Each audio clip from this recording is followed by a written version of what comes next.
Hello everyone and welcome back to the Fruit of Grisaia. Good news everybody, today is my birthday. So wish me happy birthday if you want in the comments section below, I would appreciate it. Well, technically today's not my birthday, but when the video is up it'll be my birthday. So let's continue on with the story, guys. Ready for more Grisaia? I know I am.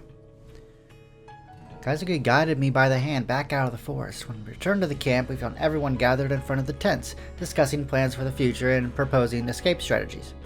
Of course, we were students from a local...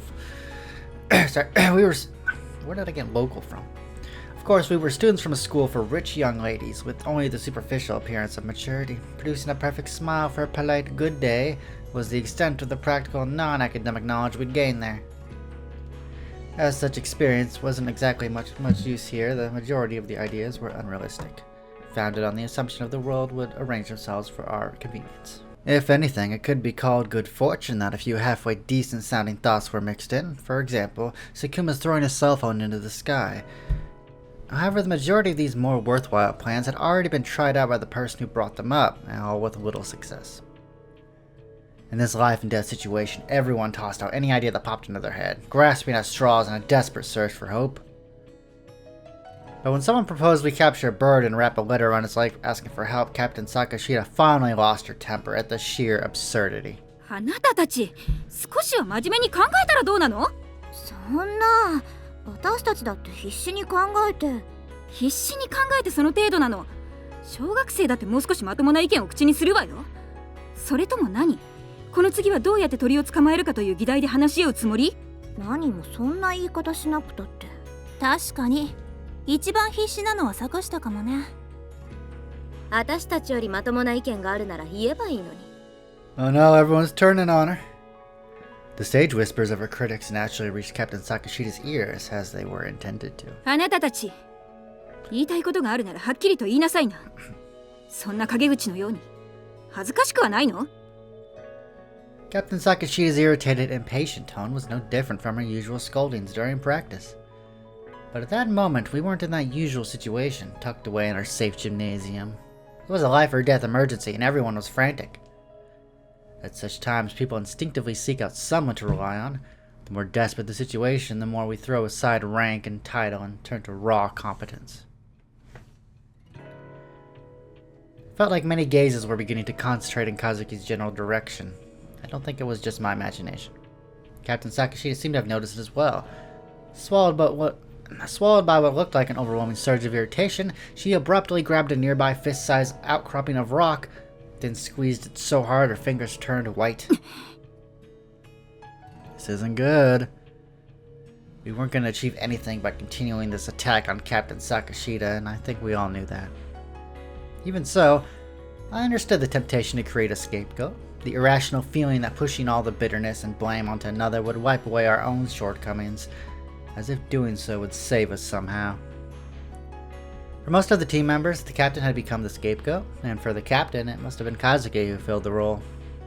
As the main authority figure, our advisor, Mr. Ochi, that's a funny name, probably would have interceded by now, but he seemed intent on staying out of the conversation under the pretext of attending to the wounded.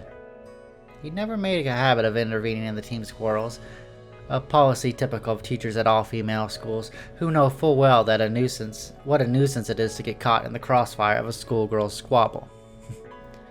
His normal approach was to smooth things over with the individuals involved after the fight died down. He was probably assuming that would be enough this time as well. What should we do? Not that I have any grounds to criticize his passivity. In the end, I glanced pleadingly at Kazuki out of the corner of my eye, hoping she would rescue us from this ugly situation. Apparently reading my mind from that small movement, Kazuki let out a short, resigned sigh, then slowly opened her mouth to speak. もうその辺にしておきなさい。バカを相手に喧嘩をする人が一番バカよ。 Probably shouldn't be calling anybody an idiot right now, okay? Everyone's just desperate, trying their best. People are crazy. その言葉、私に言ったの？それみんなに言ったのよ。あなたにはどう聞こえた？そういうあなたはさっきからずっと黙っているようだけど、何かいいアイデアはないのかしら？おとなしく救助を待つという提案が一番最初に決まったはずですが。I think there eventually comes a point where you can no longer wait to be rescued and you just have to take action. 何もしないでただ救助を待つというの？いつ来るかもわからない救助を。いつ来るかわからないから無駄に体力を消耗したくないのです。幸いなことにスオさんのおかげで水源は確保できたことですし、接触すればしばらくは持ちこたえられますが、それとも。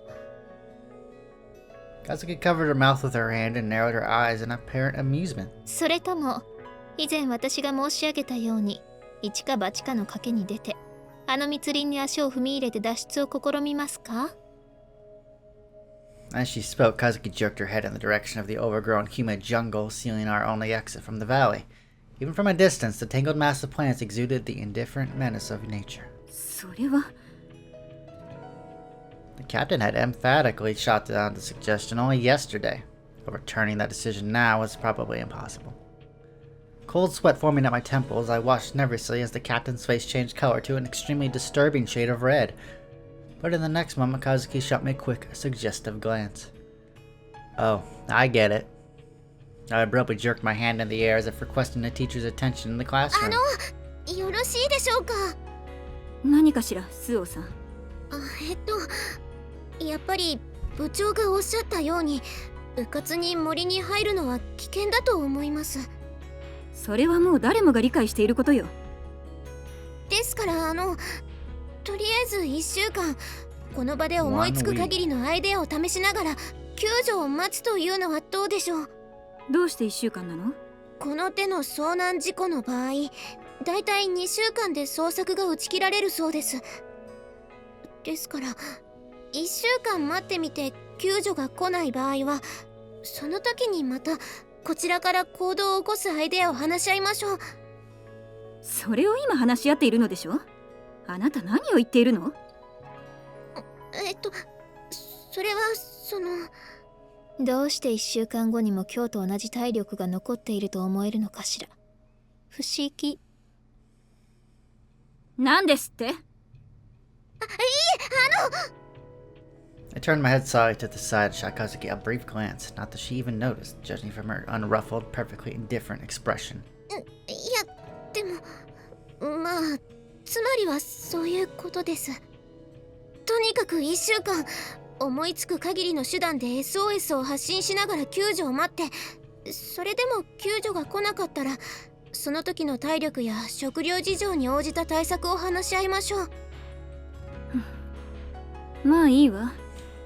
確かに今はそれぐらいしかできることもなさそうだし、それでよろしいですね。ああ、とりあえずはそれでいいだろう。では最後に私からの忠告です。各自アイデアを出して実行するのは構いませんが、決して無茶のない範囲で行動するように。 Okay. 崖に足場を掘りながらよじ登るとか、そういった危険が伴うアイデアはくれぐれも実行しないように。以上。 Okay. With those clipped words of warning, the discussion finally ended, taking with it the tension that had hung thick in the air for so long.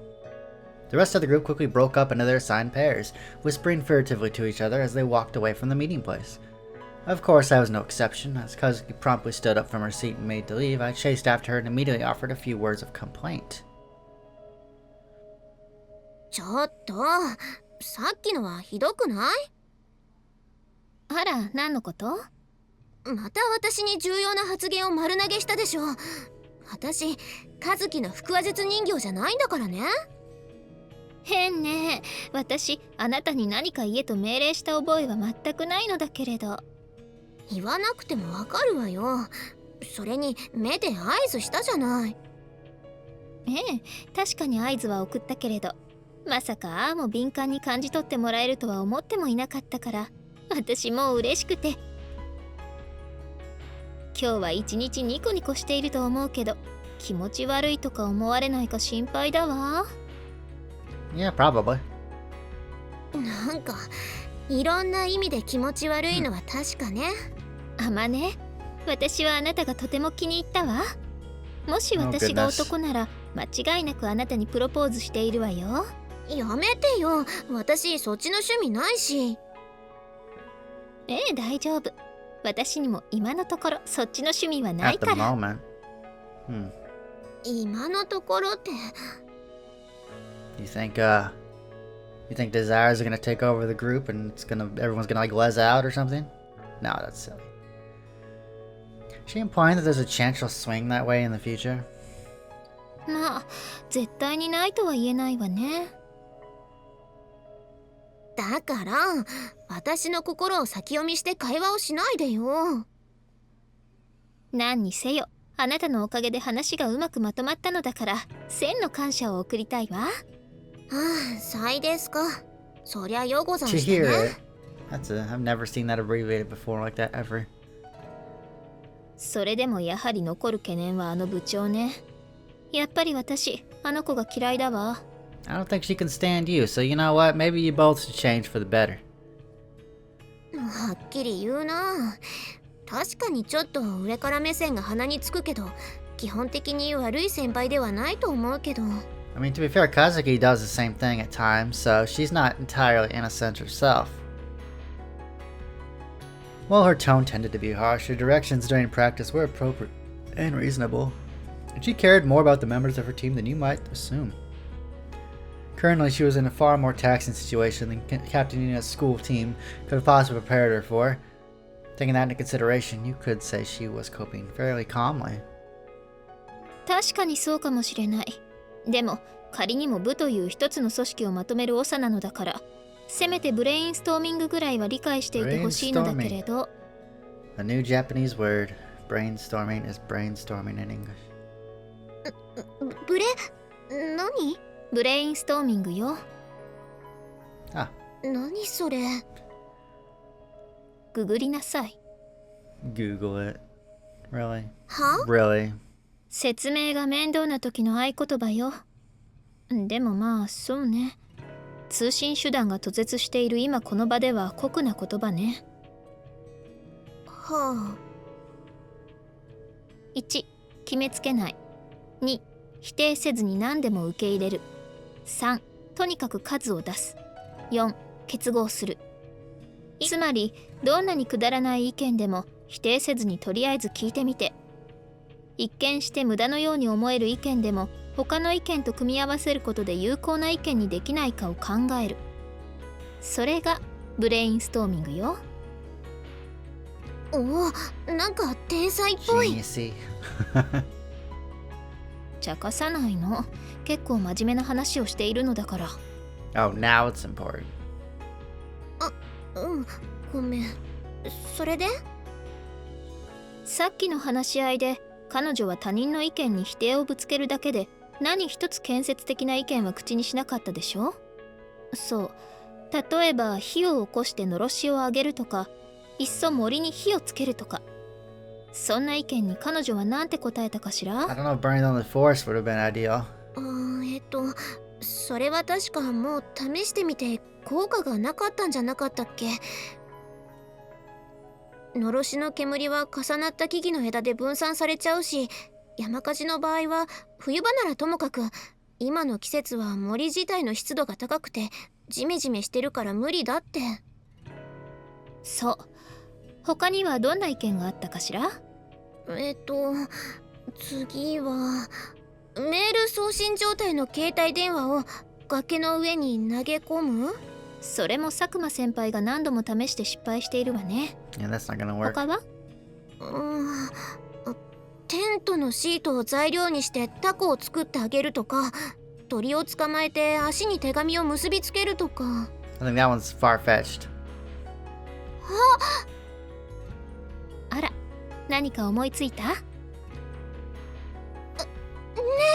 タコに携帯電話を結びつけて空にあげるってどうかな？ That might work. そうね。試してみる価値はあると思うわ。さっきの話し合いではそんなこと思いつかなかったのに。 It's because we didn't do the brainstorming. あれもダメ、これもダメと否定するだけの話し合いに意味なんてないわ。くだらない意見も全て受け入れた上で、その中から複数のアイデアを組み合わせて新しい意見を考える。そういう発想があれば、あの話し合いも無駄ではなかったはずなんだけどね。Oh, I want to hear her say brainstorming again. どうしてあの場でそれを言わなかったの？だって、また余計なことを言って怒られたら嫌じゃない。それに物の考え方の価値って人に教わるより自分で気がついた方がずっと高級だと思わない？ Well, self-discovery is all nice and good, but it's a life or death situation. She really should have spoken up to someone about it. I mean, could, a few minutes could mean, the difference between surviving and dying. 例えばタコに携帯電話を結びつけて飛ばすアイデアとか？ええ、そう。そのひらめきが脳を活性化させるの。I really hate this text overlay. God. やっぱりあなたは最初から答えが分かっていて、私に思いつかせるように会話で誘導したのね。I remember when I played Kira Kira, it was like this too, and it really turned me off the game. I mean, it's a good game, but boy, I don't know why they do it like this. そういうものの捉え方は心外だわ。それともあなたは学校で数式を習っても同じように教師に噛みつくの？今の私たちと学校での私たちじゃ置かれている状況が違うわ。何でも教えてくれる人が身近にいると自分では考えることをしなくなる。そういう観点で見れば同じことよ。私、あなたのそういう回りくどいところが少し苦手。気をつけるわ。I feel like I was beginning to understand why my conversation with Kazuki sometimes felt slightly off.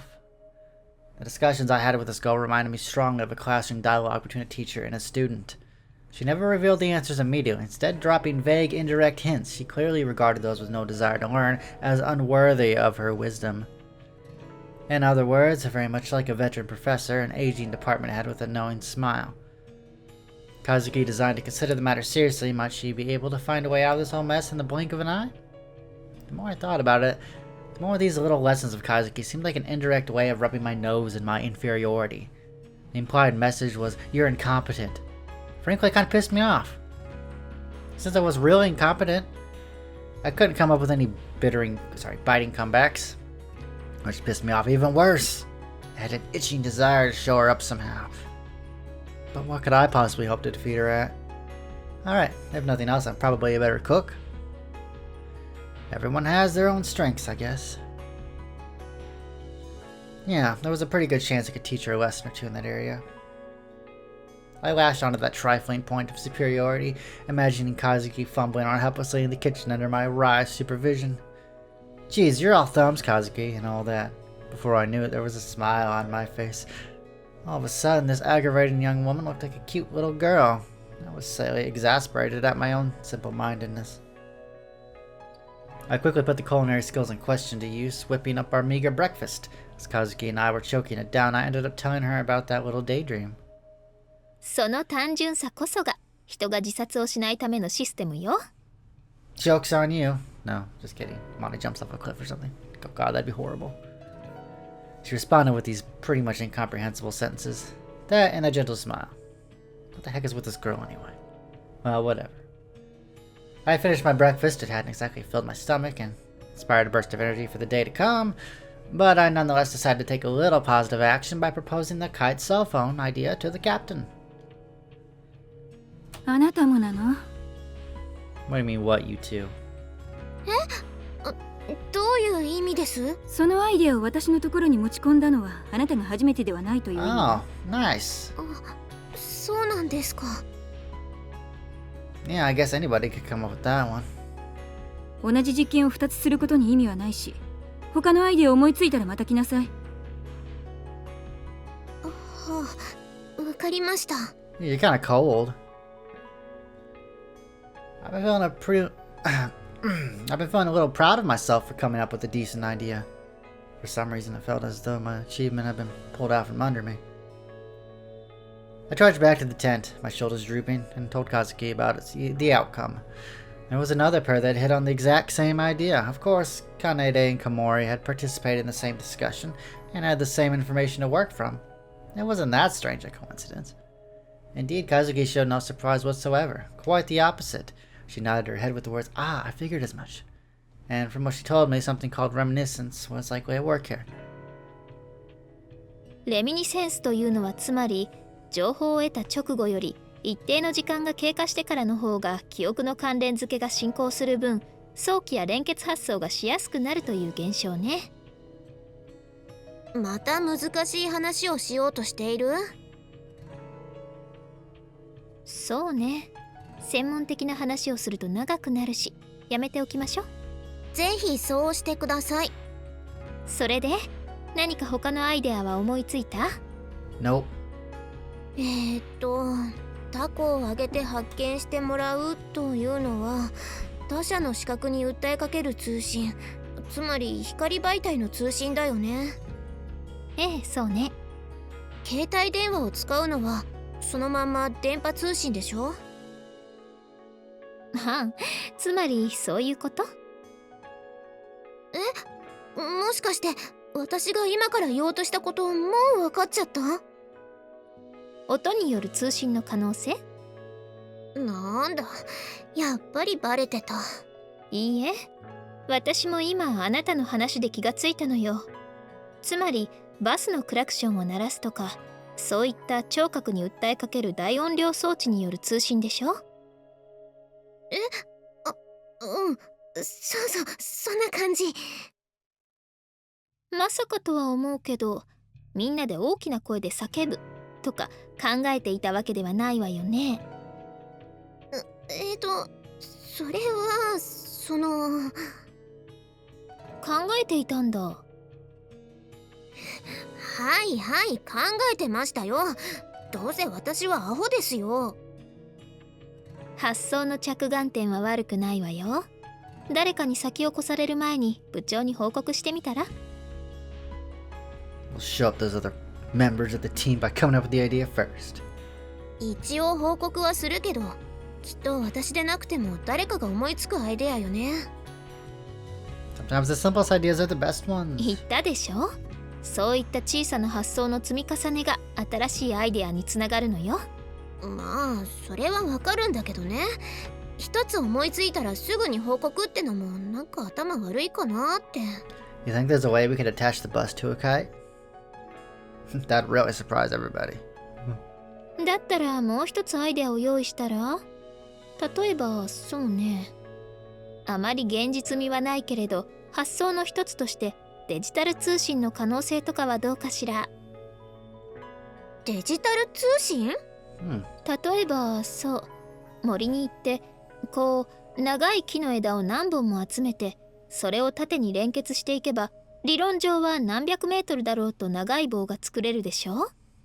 I guess. その長い棒の一端を私たちが掴んで、右に回転させれば0、左に回転させれば1とすれば二進法のデジタル信号が送れるでしょ？ Well, if we're doing that, why don't we just spell out like a word or something like help? なんかカズキにしては割とバカっぽいアイデアだよ Like, ね。 no one そ would, れ literally, like, no one would get that at a glance そう anyway. かしら。質量はともかく重量の制限を受けない宇宙空間でならタイムラグのない超長距離高速通信に応用できそうなネタだと思うけど、ダメ？ No, not really. But we're not in a vacuum, okay? We're in the forest. ダメっていうか、宇宙ってなんだろうな。やっぱなんとかと天才って紙一重なんだね。今思い知った感じ。だから発想の元というか、あくまでも着眼点の一つとして報告してみてはどうかしらというプロポーズなのだけれど。まあそうね、そういう考え方もあるって感じで報告してみるけど、バカだと思われたら嫌だな。Well, it's worth a shot. あなた、それは私に対して何気に失礼よ。After that, I offered the captain my second idea and received a fairly positive evaluation of worth looking into. I did give a half-hearted mention of the possibility of digital communication as well, but as anticipated, the captain's reaction was unenthusiastic. The concept clearly didn't quite click with her either, and I was left with a vague permission for experiments within the range of common sense. Well, the proposed experiment just involved gathering long sticks and trying to bind them together, so at least failure wouldn't be a complete waste of effort. We'd have secured ourselves a supply of firewood, if nothing else. That said, the first priority was looking into the more realistic possibility of communicating through sound, in other words, examining the ruins of the bus and seeing if the horn was still functional. As a matter of fact, I had a bit of doubt motor vehicles. I like cars ever since I was young. Back in the day, I loved tagging along with my dad to the market every morning in our mini truck. I guess my somewhat tomboyish fascination with cars amused my dad, as he would often let me sit in his lap and take the wheel. Let me drive around and around in the market grounds for the sheer fun of it. Of course, I'd gotten a little old for that, but I never lost my curiosity about automobiles. I'd picked up a bit of knowledge about how they function. Crawling through the broken rear window, I made my way into the overturned bus once again. Inside, the smell of leaking fuel had grown noticeably thicker in the air. After slowly and carefully making my way the length of the bus, I reached the driver's seat to find the key still seated in the ignition. But the cylinder had been firmly turned to the off position. Come to think of it, that was my doing. When I dragged Mr. Illich from the driver's seat, I found the eerie glow of the dashboard backlight so creepy that I immediately switched it off. Clutching the key tightly, I said the small prayer to no one in particular, then twisted it to on. The dashboard sprung immediately to life and I heard the distinctive steering of the fuel pump motor. Apparently the battery was still alive. Must have been a dry cell. With the vehicle sideways like this, the liquid electrolytes would have leaked out of a wet battery. I was tempted to keep turning the key to start, but the engine was probably a lost cause. I'd just been wasting precious battery juice in the attempt. First off, I was here to test whether the horn was operational. I gave the center of the steering wheel a light push with the palm of my hand, and a surprisingly loud blast of sound rang through the air. よかった。まだ鳴る。 At the sudden sound, everyone in the valley turned as one to stare in my direction. For the moment, I'd confirmed the horn was operational. Now we had to consider how to make effective use of it. Just blasting it away aimlessly would run down the battery quickly, so it seemed necessary to discuss how and when we should utilize it. Turning the ignition back to off for now, I cautiously made my way out of the bus. クラクション使えるみたいね。そうだね。あとはどのタイミングで鳴らすかってのが問題かな。いくら鳴らしてもそれを聞きつけて救助を呼んでくれる人がそばにいなければまずは音という要素を一つ確保したというところで満足するべきね。それをそのまま使うのか、それとも他の何かと組み合わせて使うのか、その辺は今後考えていきましょう。I turned around and looked up in the direction of the road. I had a guess it was perhaps 200 meters distance from the bottom of the ravine we were trapped in. The sound of one horn would probably carry that far. But how were we supposed to know if someone was up there at any given moment? That was the biggest problem with this idea. From that distance, a car could be rumbling fairly noisily down the road and we likely wouldn't notice. I couldn't immediately think of anything other than the passive strategy of honking the horn at regular intervals in the hope of a coincidence. 捜索隊のヘリでも飛んできてくれれば分かりやすいんだけどな。ヘリコプターだと逆に自分の出す音が大きすぎてこちらの出す音に気がつかないんじゃないかしら。そうか。あ、音がダメなら光はヘッドライトを取り外して空に向けて点灯してみたらどうかな。A light. Interesting idea. いいアイデアだとは思うけど。Turning back and following Kazuki's gaze, I quickly discovered why she trailed off mid-sentence. After tumbling down a slope 200 meters in length, finally plunging into a pit-like valley, the bus resembled a gigantic piece of gum chewed up and spat out by a dinosaur. The roof was caved in, the windows were all broken, and the headlights and turn signals were no exception to the general rule. Everyone was smashed beyond repair. ダメか。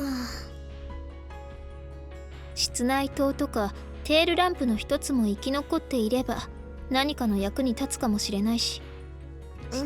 そうだね。Kazuki and I divided the job of searching the wreckage of the bus for potentially useful items, but the noticeably important things had already been carried out. The only new discoveries were a few discarded magazines and a slightly dirty blanket that had been used as cushioning in the luggage compartment, as well as a small metal box containing a bare handful of tools and a single fire extinguisher probably designed for use against vehicle fires. Nothing to write home about, in other words. I had tried to go in without much in the way of expectations, but there were definitely a part of me clinging to the faint hope of discovering something. An armful of canned food and some unexplored nook of the luggage compartment would have sent me back to camp jumping for joy. When that hope was dashed, the disappointment hit me much harder than I had expected. ねえ、カズキ。私たちどうなるのかな。 Kazuki, are we going to die? Be honest. Don't make jokes. その質問、今日だけで4回目よ。そして私は毎回同じ答えを口にしている。なるようにしかならないし、なんとでもなるから今はただ希望を捨てずにできることをしなさい。だよね。分かってはいるんだけど、どうしてもね。For now, we simply do what we can. In those words, there was a slight glimmer of optimism, the suggestion that at some undefined later, we would escape. But that vague hope was too slippery to cling on to. I couldn't see anything about overwhelming, unpredictable reality. The anxiety and uncertainty was almost too much to bear. Felt as though someone had suddenly dropped an enormous whale in front of me and told me to fillet it with a single fruit knife. Holding back tears, I was thrusting my tiny blade into the thick, unyielding blubber. Tormented by a sense of futility, doubtful I was accomplishing anything at all. Just waiting for someone to tell me, it's impossible, just give up. In this situation, I couldn't help but sink into pessimism and passivity. Is help coming? When will they arrive? What if they never find us? Can we possibly escape on our own? Can we possibly survive this? I knew full well that anguishing over such unanswerable questions accomplished nothing, but before I realized it, they were oozing out of the dark corners of my mind. And this another one of those involuntary psychological defense mechanisms designed to push us through life? When I asked Kazuki, she shook her head and told me flat out, no, that's probably just your personality. During the time we spent in the bus, Kanade and Komori apparently completed their kite. Everyone left their personal projects behind for a while and gathered to watch the launch. Excuse me. The string they'd used was a slender fishing line taken from the tackle box. Its tensile strength was a point of concern, so it was decided to run an initial test flight without the cell phone attached. The length of the line was about 100 meters, leaving aside the cell phone part of the plan. If we could get it up that high, someone might notice it from the road. But as it turns out, well, reality isn't quite that convenient. It was, after all, a kite made by a bunch of amateurs from rough visual memory. There wasn't any realistic chance to soar beautifully into the sky.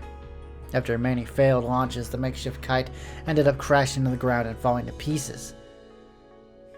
To be perfectly honest, everyone gathered there had been more or less expecting as much from the start.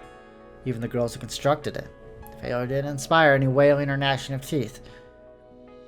Even if it had floated up perfectly, there was still the lid of the trees hanging thickly over this valley. Weaving even a well-constructed kite up to the gaps in the canopy without tangling hopelessly in the branches would clearly have been very difficult. Even so, Kanade and Komori said they'd give it another shot, and immediately began repairing their broken kite. But apparently, the general feeling was that there was nothing more was going to come out of this. Everyone left that alone with their mangled construction and headed back to their own stations. In the end, Kanade and Komori never did succeed in getting the kite into the sky, and later that day Mr. Oshii told me that it probably wouldn't have achieved much anyway.